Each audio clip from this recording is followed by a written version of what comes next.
Revolución Cóndor. Un pueblo ferviente vive y se despierta de un mal sueño en el que fue eje transversal de los intereses de unos pocos. América Latina surge como un fénix de sus cenizas y se muestra firme y autosuficiente.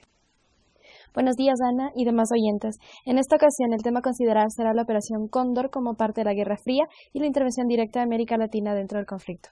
Mi nombre es Melanie Herrera, soy parte de la clase de Historia del Mundo desde 1945 y este es mi trabajo. Ya por la década de los 70, el mundo estaba inmerso en un conflicto netamente bipolar. Se reconocían dos grandes círculos de influencia que controlaban política, económica y socialmente el día a día de los países.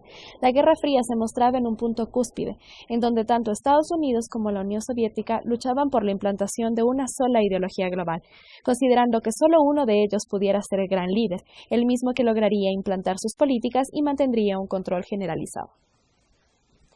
Para este momento, cada una de las partes del conflicto estuvo sumamente concentrada en expandir sus zonas de influencia. Por un lado, Estados Unidos, con su acceso casi infrenable a la parte sur de su continente, formó un gran círculo de poder, haciendo así que América Latina se convirtiera en un punto importante contra las ideas comunistas, esparcidas también por la Unión Soviética, principalmente en Asia y Europa. Pero cabe preguntarse, ¿cuál fue realmente el papel que Latinoamérica tuvo? ¿Fue definitivo el impacto de las ideas de Estados Unidos para el pueblo sureño con la llamada Operación Cóndor? Y finalmente, ¿existieron revoluciones internas que hicieran que América Latina se defendiera del gran régimen represor? Los 70 fueron una época bastante dura en la historia de nuestro continente. Desigualdades sociales se vivían de una manera generalizada. El poder se había concentrado en un núcleo de latifundistas que eran apoyados por el ejército, y al malestar daba camino a que fuentes externas comenzaran a mantener el control.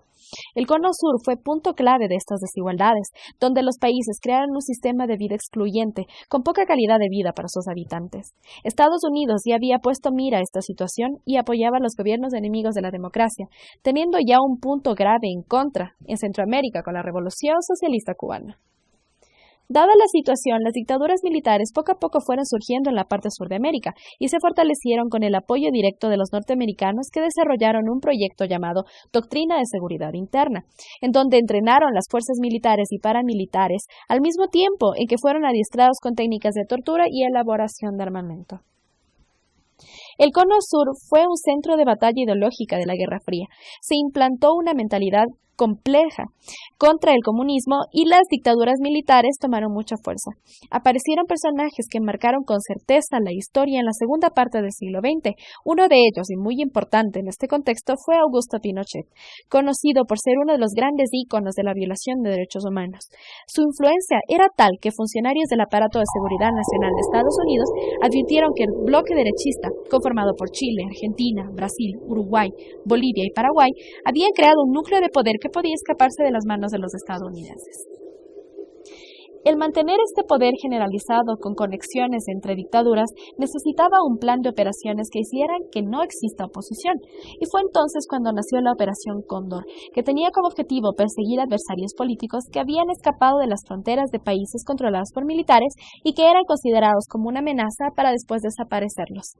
El plan marchó con bastante éxito durante algún tiempo, en donde poco a poco iban siendo eliminadas las personas que no eran partidarias de los regímenes, y es en este momento que surgen las controversias sobre si los Estados Unidos de Norteamérica tuvieron participación activa en todas y cada una de las torturas y masacres que se suscitaron en el Cono Sur. Existen argumentos que aseguran que la mayoría de los crímenes registrados en los años 70, el uso masivo de la tortura y la desaparición fueron efectuados por los aparatos represivos autóctonos de cada país.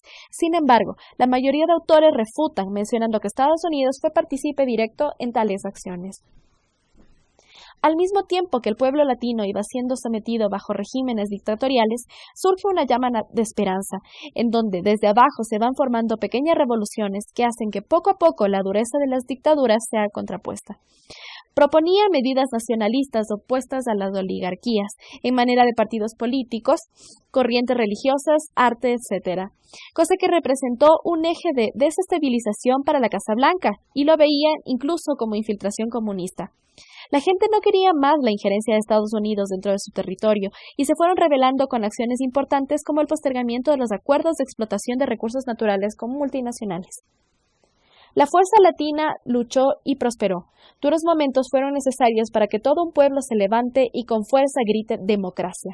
Y como lo mencionamos, Y como lo menciona Calle 13, ciertamente dentro de su canción Latinoamérica, su gente es la que hace de esta tierra algo especial. Se han vivido situaciones sumamente fuertes que nos han dejado un testamento de resignación y explotación, pero los latinos somos perseverantes y es nuestro trabajo el que nos mueve y nos levanta. Las familias son nuestras fieles inspiraciones y nuestro pasado el motor que hace que seamos mejores.